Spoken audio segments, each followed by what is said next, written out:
Всем привет! Что ж, я взвесил все за и против и решил таки сделать ролик на данную тему, так как она интересна и мне самому, и расширит ваше представление о лоре игры. Поговорим мы сегодня о противостоянии мафиозных семей в 3D вселенной GTA. Донаторов я перечислю в конце ролика, а сейчас история. Итак, в 3D вселенной GTA фигурируют три мафиозные семьи. Семья Форелли, семья Леоне, семья Синдака. В Liberty City Stories в сюжете также присутствует мафиози, прибывший из Сицилии. Да, чтобы внести ясность, в ролике мы будем говорить только о итальянской мафии, ибо наша цель разобраться в этих гангстерских войнах и подвести итог, а то начнется тут в комментариях, а как же русская мафия или какая-нибудь мафия трейлерного парка. Ну что ж, начинаем рассказ семьи Форелли. Итало-американская мафиозная организация появляется во всех играх 3D вселенной GTA, кроме Advance, так как там не ясно, какая мафиозная группировка задействована. Скорее всего, криминальная семья Форелли существует давно, но нам известны события, происходящие в 1971 году. Мы знаем, что именно тогда Томми Версетти попал в засаду, но в результате смог выбраться оттуда живым и убил 11 человек, которые напали на него. После этих событий его прозвали Харвудским мясником и посадили в тюрьму на 15 лет. В 1984 году Филу Коллинзу угрожает кузен Форелли по имени Джорджио. Но ведь не просто так он все это делает. Оказывается, менеджер Фила, Барри Микельтвейт, одолжил $4 миллиона у Джорджио, но не стал возвращать. Из-за этого Вику приходится быть фактически телохранителем Фила Коллинза, чтобы спасти его от наемников семьи Форелли. В 1986 году семья Форелли – одна из самых сильных и влиятельных семей Либерти-Сити и строит планы по бизнесу на юге, начав сотрудничать с торговцами веществ в Вайс-Сити. Для этого Сони Форелли, ставший доном, отправляет в город освобожденного из заключения Томми Версетти на сделку с семьей Венс. Уже в Вайс-Сити сделку срывают люди Рикардо Диаса. Томми остается в городе, чтобы достать утерянные деньги и развернуть в городе бизнес под покровительством семьи Форелли. Также он смог помочь Джорджио Форелли не попасть в тюрьму за мошенничество. Спустя какое-то время Томми Версетти захватывает власть в городе и становится независимым от своей мафиозной семьи. Разумеется, Сони Форелли такое не нравится, и он отправляет своих людей обложить данью весь бизнес. Но в итоге Томми их убирает. Узнав об этом, Сони прибывает в город лично, чтобы забрать деньги. Томми хочет сунуть своему старому другу фальшивки, но Лэнс решает предать Томми, сказав Форелли правду. Ну а чем все закончилось, я думаю, вы знаете. В итоге, со смертью Сони для Форелли закончились их золотые времена.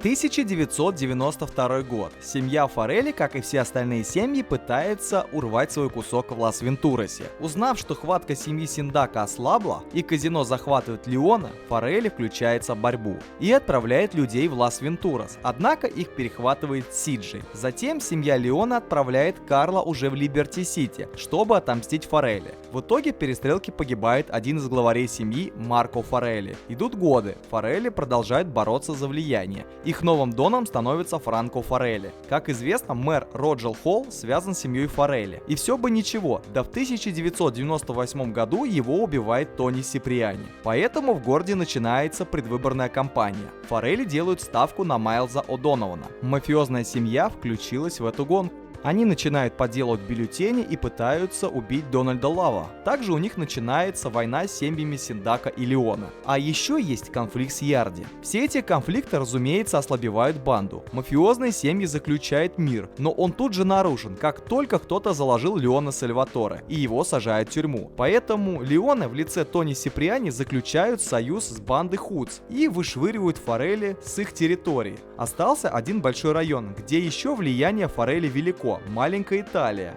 И чисто технически они его не потеряли. Просто Тони Сиприани сравнял район с землей. В итоге у семьи Форелли остается только один ресторан – Бистро у Марко.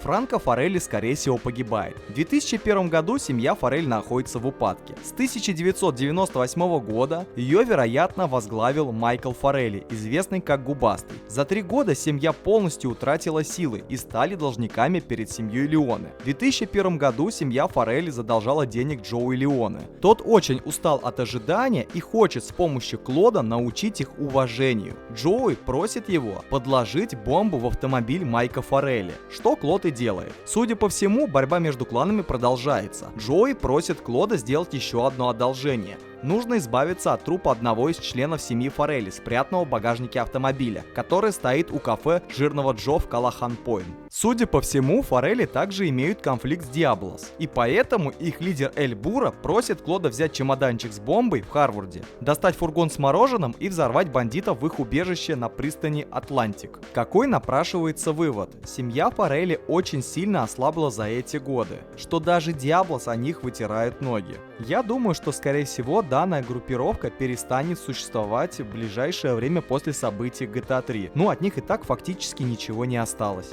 А теперь мы поговорим о семье Синдака. Увы, мы мало знаем об этой группировке, так как они появлялись лишь в 2 играх серии. Можно предположить, что они существуют достаточно долго, так как со слов Сальваторе в ролике предыстории GTA San Andreas Синдака замешаны в гибели его двоюродного брата, что позволяет сделать вывод: данная группировка существует столько же, сколько и другие мафиозные семьи Либерти Сити. Основной вид деятельности Синдака является азартные игры, в частности казино Дворец Калигулы. В 1992 году для развития казино семья Синдака заключает договор с Форели и Леоне о совместном управлении заведением. Известно, что Сальваторе вложил в этот бизнес $5 миллионов, но одним из условий было, чтобы Синдака назначили нового управляющего, кем и стал Кен Розенберг. Кстати, вы когда-нибудь думали, как на такое отреагировали Форели? Видимо, им было все равно, что тот по сути их кинул в 1986 году. Ну да, все-таки вернемся к рассказу. В этом же 92 году получается так, что Триада решает открыть свое казино в Лас-Вентурасе. Разумеется, Синдака этим недовольны и пытаются сорвать какую-то доставку, но Триады поймали одного из них. Вузи хочет избавиться от него, но Карл сказал, что лучше наказать по-другому, и просит триадовца, странный, да, оборот, триадовец, ну пусть будет так, да, триадовец, чтобы тот привязал мафиозника к капоту машины, для того, чтобы узнать, какая из мафиозных семей за этим стоит. И это сработало. И он узнает, что в беспорядке Four Dragons виновата семья Синдака, а мафиозник никто иной, как Джонни Синдака. Покатушки для него закончились неблагоприятно, и он попадает в больницу. Семья Синдака имеет несколько точек. Помимо казино, у них есть завод по производству фишек и бойня.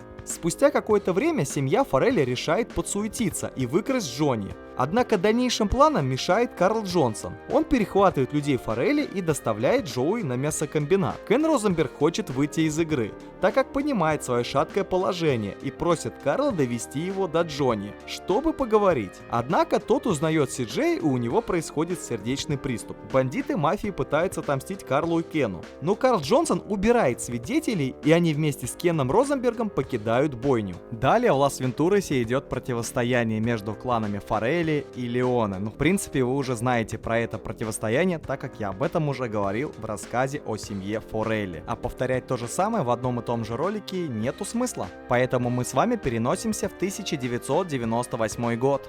Итак, семья Синдака расширяет свое влияние в Либерти-Сити, в частности, начинает торговать веществами в районе Чайнатаун, где, судя по всему, ранее торговали люди Леоне.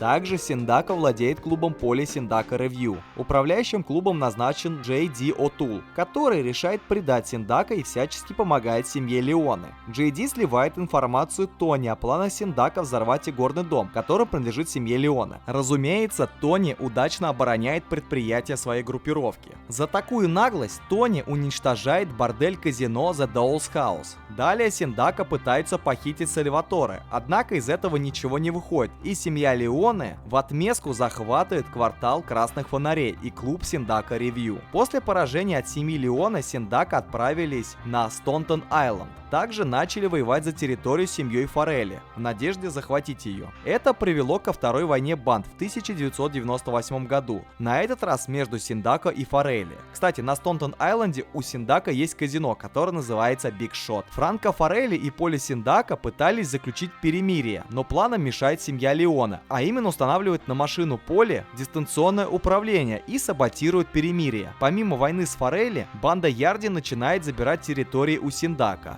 но не без помощи Тони Сиприани. В конечном итоге между всеми семьями был заключен мир, но кто-то из них подставил Сальваторе Леоне, поэтому Сал поручает Тони разобраться с Поли Синдако. Тот, разумеется, исполняет волю босса. Поли Синдако погиб, и мафиозная семья потеряла все территории и предприятия в городе. Дальнейшая ее судьба неизвестна. Логично предположить, что в Лас-Вентурасе группировка все еще существует, но больше в Либерти-Сити они не лезут. Что ж, теперь мы поговорим про семью Леоне. Многие факты, в принципе, были сказаны ранее в этом видео, поэтому на что-то мы не будем заострять сильно внимание. Итак, в 1992 году после смерти Джоуи Синдако семья Леоне делает свой ход и прилетает в Лас-Вентурас и берут казино под свой контроль. Как мы знаем с вами, этому всячески пытались помешать Форелли. Я предполагаю, что Леоне пробыл в Лас-Вентурасе до ограбления казино. После этого события, скорее всего, мафиозная семья покинула город, хотя это лишь мое предположение. Не надо только писать, что ограбление не каноничное событие, все-таки это целая сюжетная арка,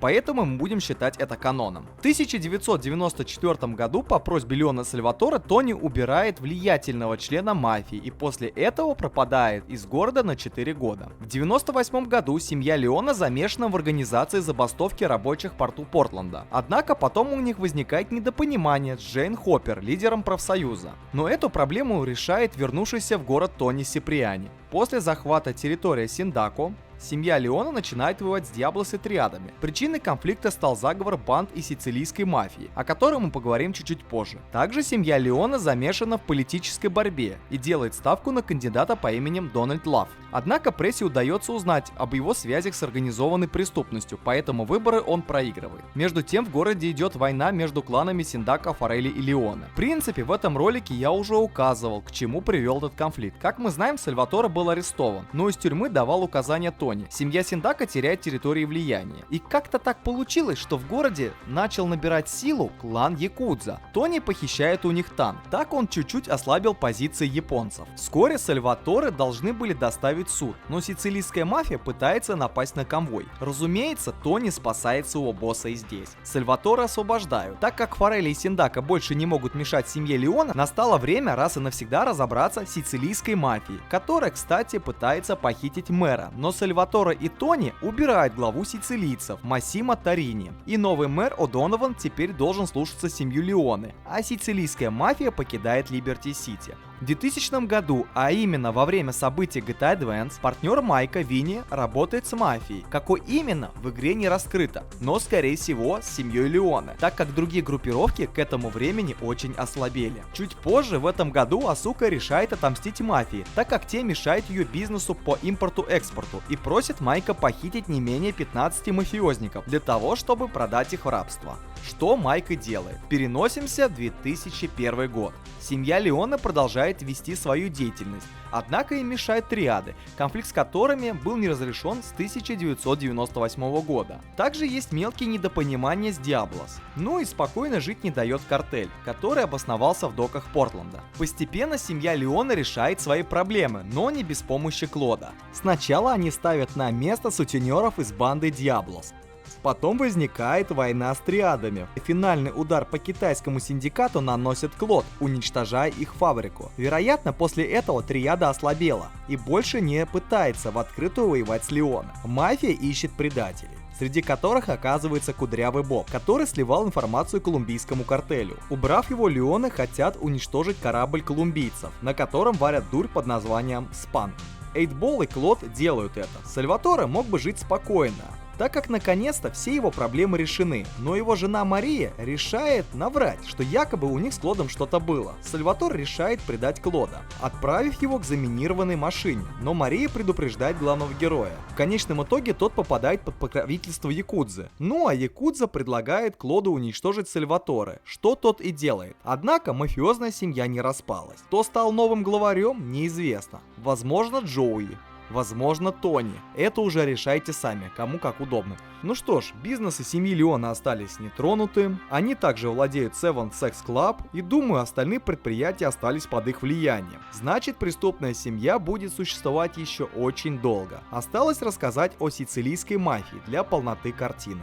В 1998 году под предводительством пожилого дяди Сальваторе Леоне сицилийцы спровоцировали несколько войн между соперничающими кланами Либерти-Сити в надежде получить контроль над городом после того, как семьи уничтожат друг друга. Параллельно сицилийская мафия выступает в роли совета и пытается влиять на семьи. К тому же именно они натравили Диаблос и Триаду на семью Леоне после того, как те захватили квартал Красных Фонарей. Однако их план был сорван. Когда Сальваторе Леоне и Тони Сиприани смогли выстоять против всех других преступных организаций, в ответ на это сицилийцы попытались запугать мэра, чтобы тот осудил Леона Сальваторе по обвинению в рэкете. Эта стратегия не была реализована. В конечном итоге Массимо Торини погибает от рук Тони. После этого дядя Сальваторе признал поражение, и сицилийская мафия покидает Либерти-Сити. Несмотря на то, что мы разобрали целую историю противостояния, мы так и не знаем, была ли комиссия из семей Либерти-Сити, или же эту комиссию представляли сицилийцы. Я думаю, что история все равно вышла занимательная. Кстати, кому интересно про мафию GTA 4, можете посмотреть мой ролик на эту тему. Я там же разобрал их отношения с друг другом. А теперь пришло время сказать спасибо донатору Легоше 1999. И если ты тоже хочешь закинуть мне донатик, ссылка как всегда в описании. Ну что ж, друзья, спасибо всем за просмотр, ставьте классы, подписываемся на канал. Услышимся, как всегда, через 2 недели. Пока что так, сами знаете почему. Думаю, в ближайшее время, может через месяца 1,5-2, уже будем делать так, чтобы ролики выходили каждую неделю. Во всяком случае, постараюсь, чтобы оно так было. Но пока что так. Так лучше, чем никак. Извиняюсь за тавтологию. Ладно, друзья, всем спасибо и пока.